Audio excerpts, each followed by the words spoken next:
नमस्कार दोस्तों। कंचनपुर में सूर्यदेव नाम का राजा राज्य किया करता था। वह बड़ा ही धर्मात्मा और दयालु था। दान पुण्य भी किया करता था।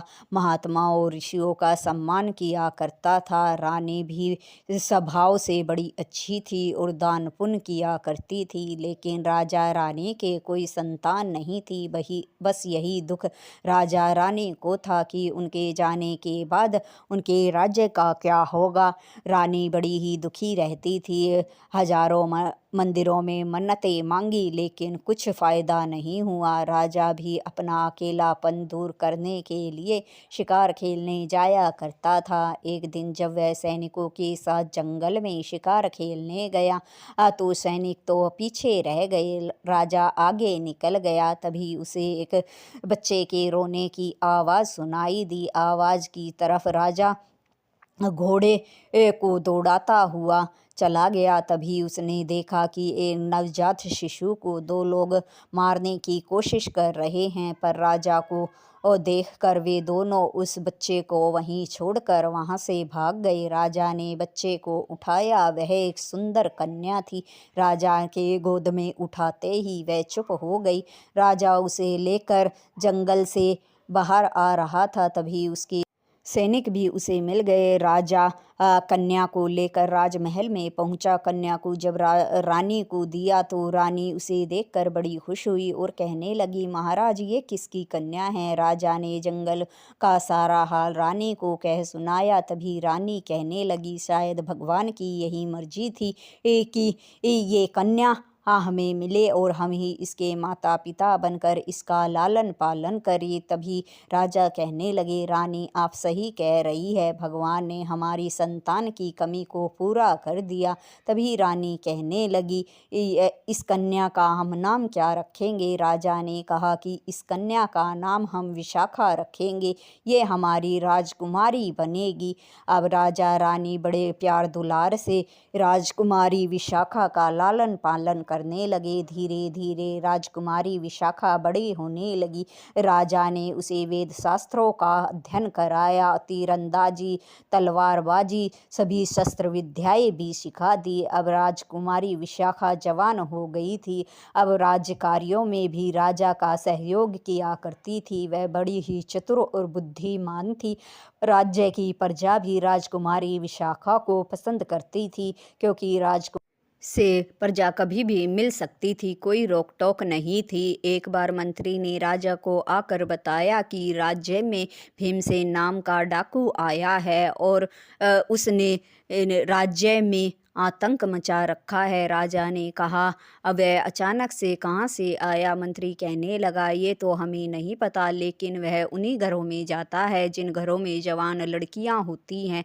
राजा ने कहा, फिर वह क्या करता है। तब उसने कहा कि वह जवान लड़कियों के पाँव में कुछ ढूंढता है, लेकिन बिना कुछ कहे वापस चला जाता है, लूटपाट भी नहीं करता है। राजा को ये बात समझ नहीं आई कि वह जवान लड़कियों के पाँव में क्या ढूंढता है। राजा कहने लगा कि तुम पहरा कड़ा कर दो भीमा डाकू को पकड़ने के लिए। मंत्री ने पहरा कड़ा कर दिया, लेकिन कई दिनों के बाद भी भीमा डाकू को पकड़ न सके। राजा बड़ा परेशान था। राजा ने भी उसे स्वयं पकड़ने की कोशिश की, लेकिन राजा भी असफल रहा। राजा और मंत्री इसी बारे में बात कर रहे थे। तभी विशाखा वहाँ आ गई और कहने लगी, क्या हुआ पिताजी, आप किसी गंभीर मामले पर विचार कर रहे हैं क्या। तब राजा ने कहा, हाँ बेटी, हमारे राज्य में एक भीमा डाकू आया है।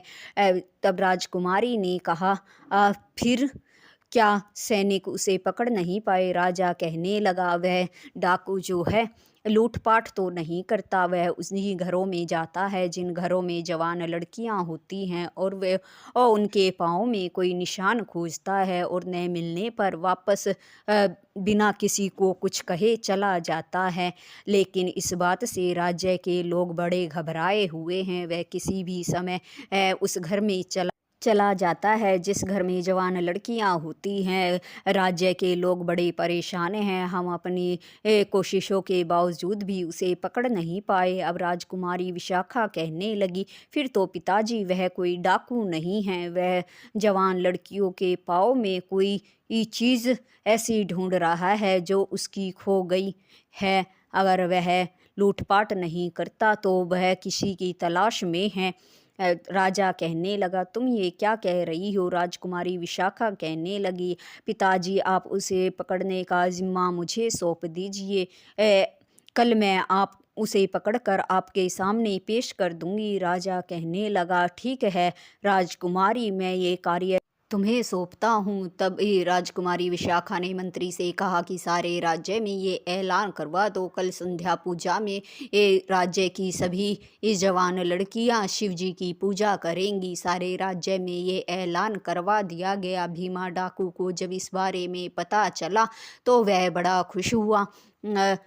ये ऐलान था कि उस समय मंदिर में कोई भी आदमी नहीं होगा, पर विशाखा राजकुमारी कुछ अपने सहायक सैनिकों के साथ मंदिर में ही छिपी हुई थी। इस बारे में भीमा डाकू को पता नहीं था। भीमा डाकू ने पूजा शुरू होने के बाद जैसे ही मंदिर में प्रवेश किया, दीवार फान कर, वैसे ही विशाखा राजकुमारी ने सैनिकों के साथ उसे धड़ दबोचा और उसे पकड़कर राजा के सामने ले आए और कहा कि महाराज ये लीजिए आपका अपराधी भीमा डाकू। राजा ने कहा कि तुम कौन हो? तुम कोई डाकू तो नहीं हो, क्योंकि डाकू तो लूटपाट करते हैं, लेकिन तुम लूटपाट नहीं करते। तुम किसी विशेष चीज़ की खोज में हो और पर हमें पता नहीं चल रहा कि तुम क्या खोज रहे हो।